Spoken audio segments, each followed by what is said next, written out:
A foolish consistency is the hobgoblin of little minds, adored by little statesmen and philosophers and divines.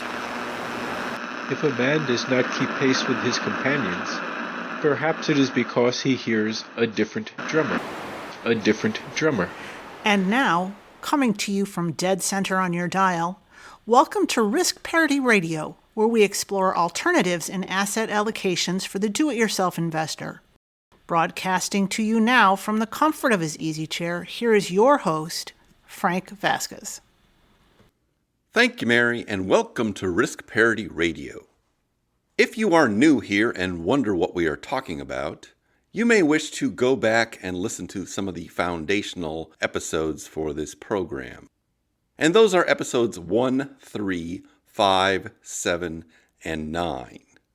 One of our listeners, Karen, has also reviewed the entire catalog and has additional recommendations as foundational episodes. Ain't nothing wrong with that.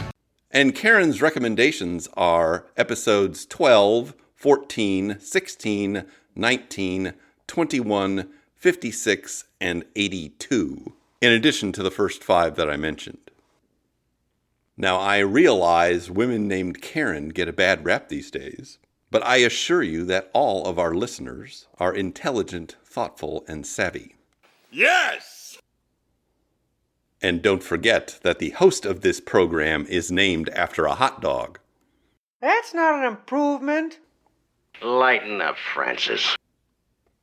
But now onward to episode 161 of Risk Parity Radio. Today on Risk Parity Radio, we have a special announcement.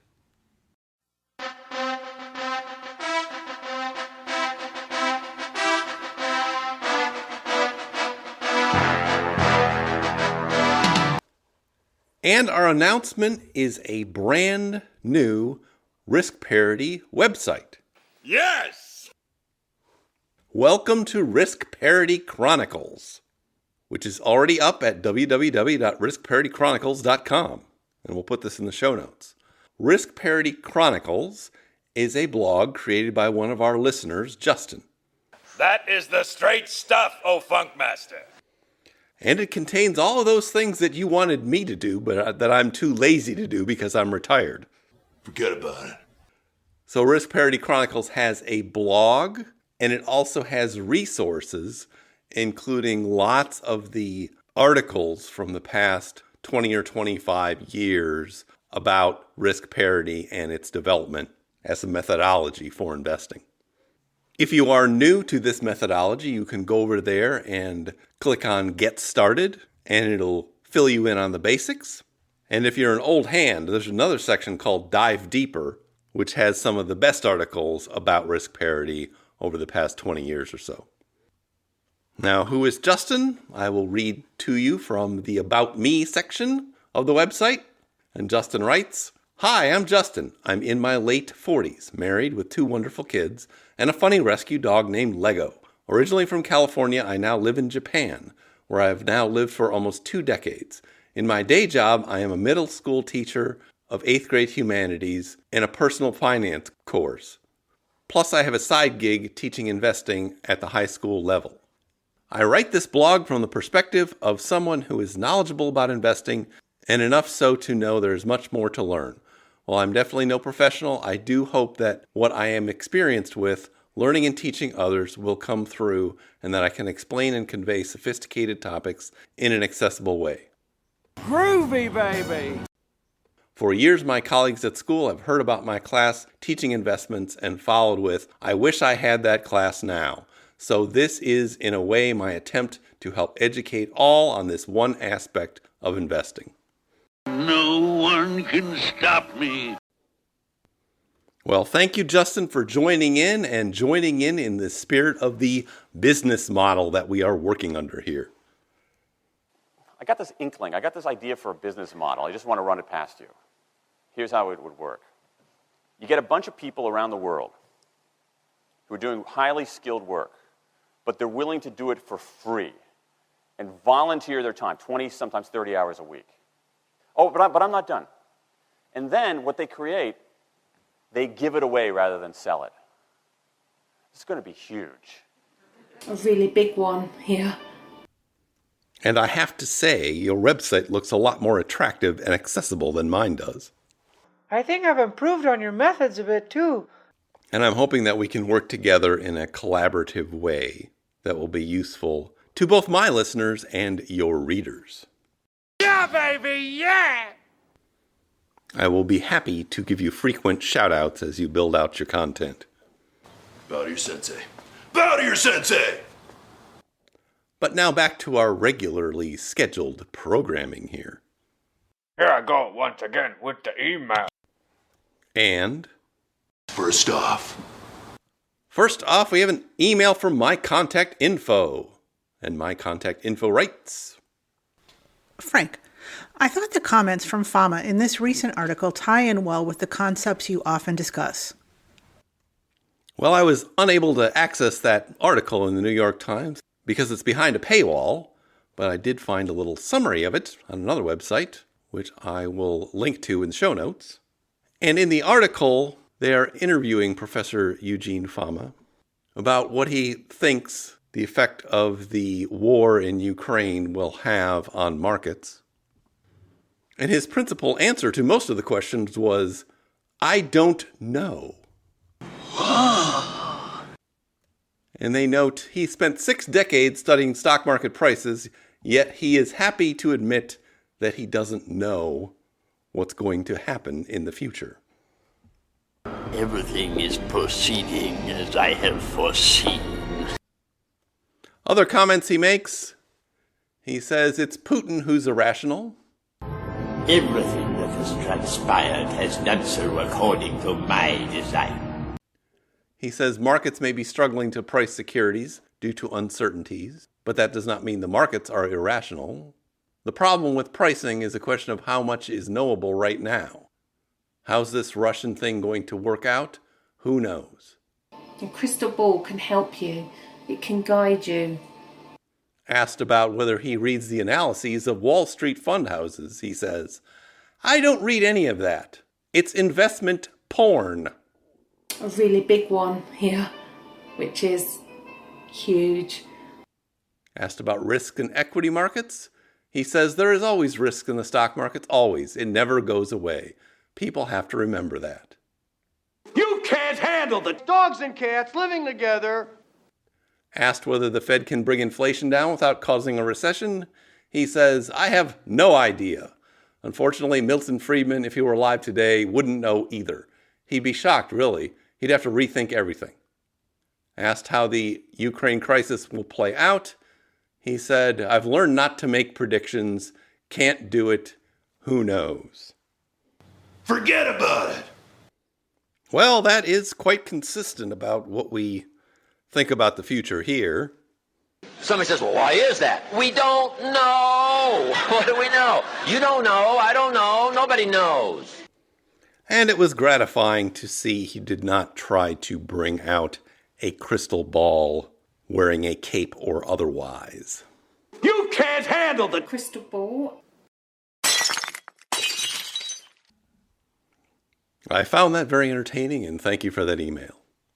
Do you think anybody wants a roundhouse kick to the face while I'm wearing these bad boys? Second off, we have an email from Spencer. And Spencer writes, Good afternoon, Frank. In episode 156, you stated that there are unfortunately no leveraged small cap value ETFs. I was under the impression that the ETF SAA was a 2 times leveraged small cap ETF. Am I off base on this? I've been utilizing it in an experimental leverage portfolio. It does appear to track with VIOV pretty nicely, although not as precise as UPRO tracks the S&P 500. I know you're a Seinfeld fan. Have you watched Curb Your Enthusiasm? Larry David could make for some nice drops. Anyway, great work as always, and thanks for giving us fellow lawyers a good name. I mean, this is terrible. This is just one of the worst things I've ever had in my life. I swear to God. Well, you're only slightly off base on this one, Spencer. SAA is indeed a leveraged small cap ETF, but it's not a leveraged small cap value ETF. So it's similar to TNA which is also another small cap leveraged ETF, but TNA has more leverage in it. That being said, I don't have any qualms or comments about you using it in particular. It may be a very useful tool in your particular situation. Believe it or not, I don't watch too much TV these days, but I have seen a little bit of Curb Your Enthusiasm, and I would say it's splendid. You all say splendid all the time. You say splendid. They say splendid. Who doesn't say splendid in their life at least twice a day? We don't say splendid. I never say splendid with them in my life. Nobody else says splendid. People say splendid at least twice a day. It is fact. And now I'm just wondering whether you work for the law firm of Igor, Gregor, and Bolvor. Let me ask you this, Gregor. Yes. Do you know Timur? Do you know Igor? Okay, I don't know. Who are these people that I'm supposed to know? Igor from Prospor. Timur from Kukor. What, am I in a Columbo episode all of a sudden? And thank you for that email. Next off, we have an email from Satoshi. And Satoshi writes, Hi, Frank. Big fan. Your portfolios are very interesting. However, I find the safe and perpetual withdrawal rates a little high or over-optimistic. Did you backtest them in the worst periods possible, such as 1921 and 1966? Thanks. Well, this is an interesting question, and it's not as simple as it sounds. The first answer is that no, I have not done it simply because I don't have a database that goes back that far or that contains the asset classes in a manner that allows testing of these things. But you can find other people that have attempted to do this with varying results. First, I'll refer you back to episode 40 of Risk Parity Radio, where we discussed an article by Big Ern McCracken, which is part of his Safe Withdrawal Rate series number 34, where he does an analysis of gold in a portfolio and concludes that the safe withdrawal rate of portfolios would be improved if they have 10 to 15% of gold in it. We're talking about basic, otherwise S&P 500 intermediate treasury bond portfolios. There's also a nice video on YouTube by Next Level Life, who is another person that analyzes a lot of portfolios. And he analyzed the Golden Butterfly portfolio in particular going back to 1927. And what he came up with was, using kind of a modified data set, he got a safe withdrawal rate for the Golden Butterfly of 4.04% since 1927, with the worst period beginning in 1937. Now, he caveats this with the principal problem with trying to do this. This can only be done in a theoretical way, and the reason for that is because we are in a different currency regime since 1971. Prior to 1971, gold in particular was pegged to the US dollar and therefore did not float in any meaningful way. This means you are almost treating gold as if it were cash and not giving it the kind of impact that it would have had or has had since 1970 on portfolios. The other problem with it is a legal problem. You couldn't own it legally between 1933 and about 1974, at least not in the United States.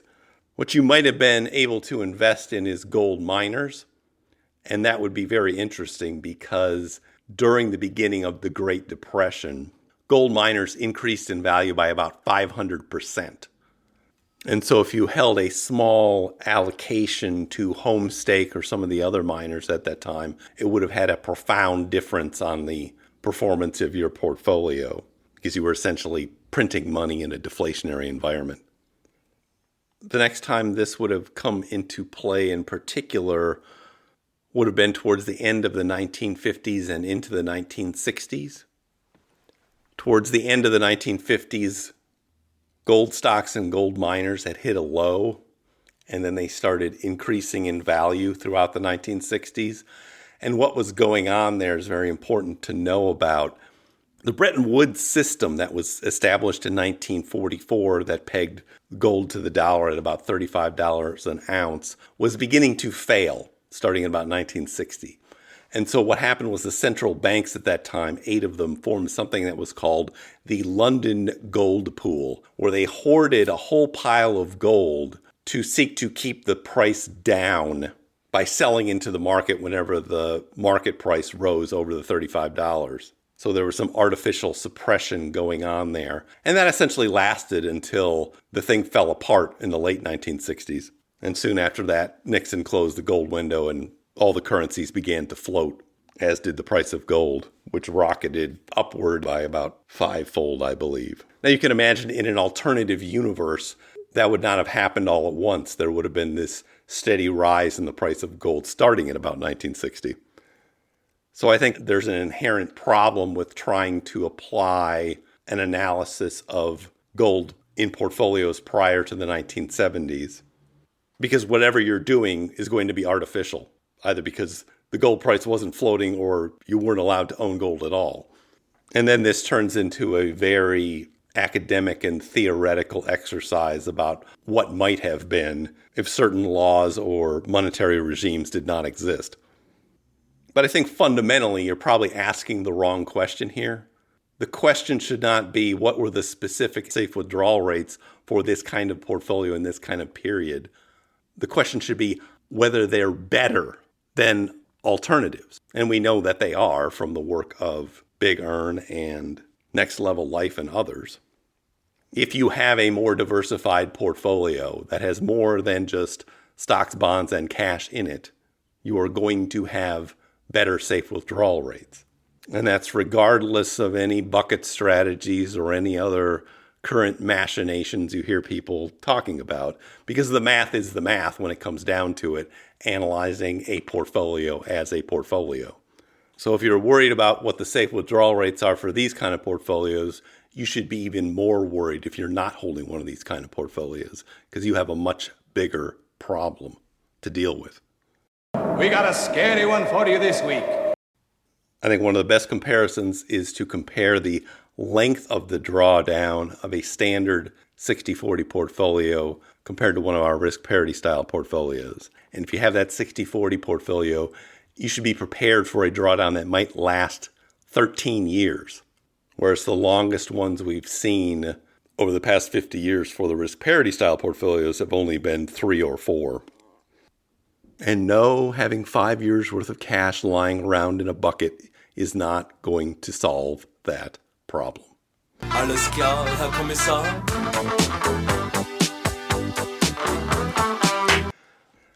But thank you for that email. Last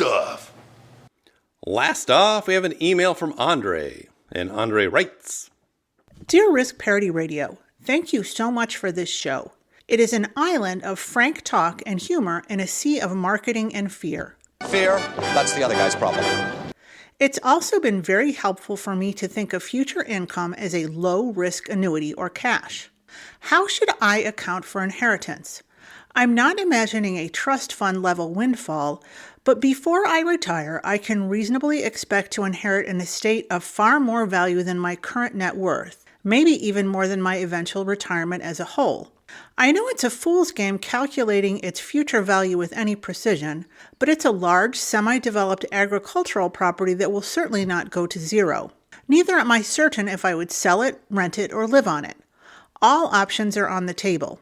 We're about 2/3 the way to keep the lights on lean fi, 3% withdrawal rate, and still in the accumulation phase. I don't foresee living off investments alone for a couple of decades yet, so I don't want to go too conservative too early. How should we account for the reasonably assured windfall? P.S. I love the sound effects. Keep climbing your second mountain. We are all blessed by your new vocation. You are talking about the nonsensical ravings of a lunatic mind.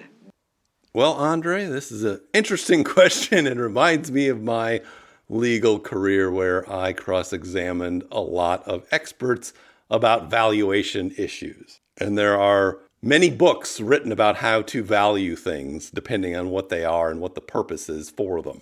So I will tell you, you would use a different valuation metric for this depending on whether you were going to sell it, rent it, or live on it. Because if you were going to sell it, you would just be looking at comparable property values around it. If you were going to rent it, you might model it as a series of cash flows, like you might model a business or a debt instrument, and then do a discounted cash flow analysis to figure out how much it's worth at a different time, say present day. If you were going to live on it, then it might only have the value of what the cost of your alternative living arrangement would have been, if you can wrap your head around that. Because in that case, you would get what is called imputed rent. You would be paying expenses on your property, but you wouldn't be paying rent to live somewhere else. So you would think about applying all three of those valuation methods to determine the value of this property. But the main problem you have is that you don't know when you're going to get possession of it. So you don't know what that valuation date is in the future. Now, the best way to do that is a little bit morbid. You whip out your Gompert's mortality curve, which is translated better into actuarial tables about when the person who currently owns it is likely to die. And you might use that as a valuation date, although it's going to change every year because the longer you live, the longer you're likely to live.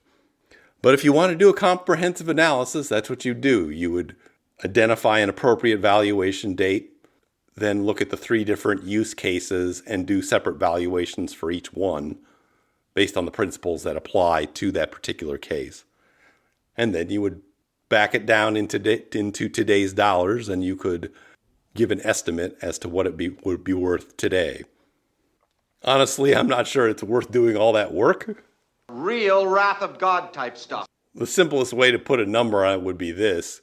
You would figure, well, I'm going to live on that instead of what I'm living on now. What are the expenses I'm going to save, or what is this property I have now that I'm going to be able to sell? And use that as a proxy for the valuation. And there is your back of the envelope methodology. But thank you for that email. It gives me fond memories of wading through expert reports valuing steel mills and gold mines and other industrial operations. Secondary latent personality displacement, oh great one, yes sir. But now I see our signal is beginning to fade. We will pick up again this weekend with our weekly portfolio reviews of the 7 sample portfolios you can find at www.riskparityradio.com on the portfolios page. If you have comments or questions for me, please send them to frank@riskparityradio.com. That email is frank@riskparityradio.com, or you can go to the website, www.riskparityradio.com, and put your message into the contact form there, and I'll get it that way. If you want to check out additional materials on risk parity investing, I suggest the blog Risk Parity Chronicles at www.riskparitychronicles.com, where you will find a wealth of resources. If you haven't had a chance to do it, please go to your favorite podcast provider and like, subscribe, give me some stars and a review. That would be great. Okay. Thank you once again for tuning in. This is Frank Vasquez with Risk Parity Radio, signing off.